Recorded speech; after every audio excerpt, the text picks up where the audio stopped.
So, well, then that brings me to Europa, I guess. What are your thoughts on, obviously you wouldn't have a photosynthetic life form, but I've read that the gravity of its host planet pulls so much on it that it can create a friction which can create heat, and you could have geysers under there that are giving warmth in a big lake that's under ice. Sounds crazy. That's all 100% right. Probability? What do you think? Okay, so basically, just to clarify, so Europa is an ice-covered world. They think it's got a rocky core, and that it's got a mantle or an ocean under that ice world that could interact with the rocky core.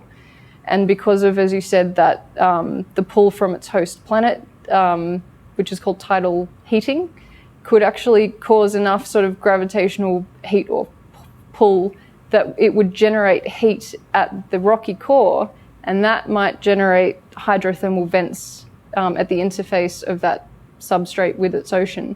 And that's totally, I mean, to me that sounds pretty plausible. Now, I guess the question is, and this is something that I kind of got involved in, I suppose, when we found the geyserite in the Pilbara. It suggests that on the very early Earth you have hot springs on land. Now, in the literature and what has been talked about a lot in terms of the origin of life on Earth for the last probably 30 or 40 years, actually even since the late 70s, since they found hydrothermal vents in the ocean, is that theory has been actually where life may have started.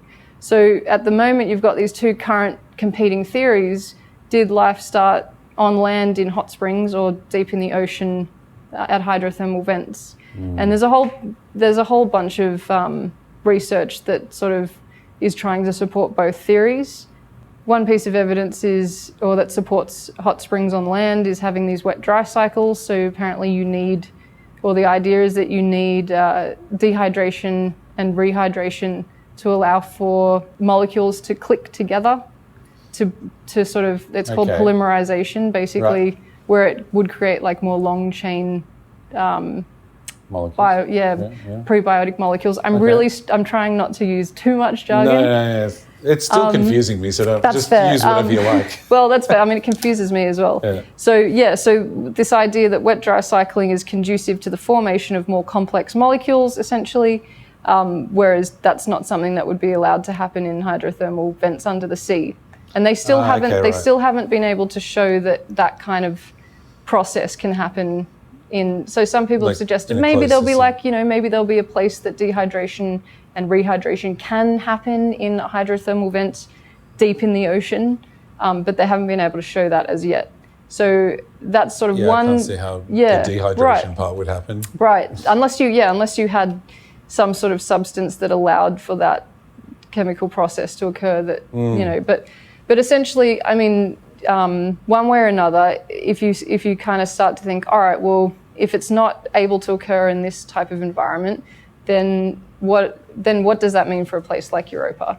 Does it mean that life could never have actually started there, depending on how we understand or what the evidence is pointing to in terms of the origin of life possibly on Earth? There'll be a link somewhere to see the full interview. It may be currently floating near my head. Also, in podcast form, if you'd like to listen while cleaning the house or driving or whatever people do. You really should be paying attention though, seriously.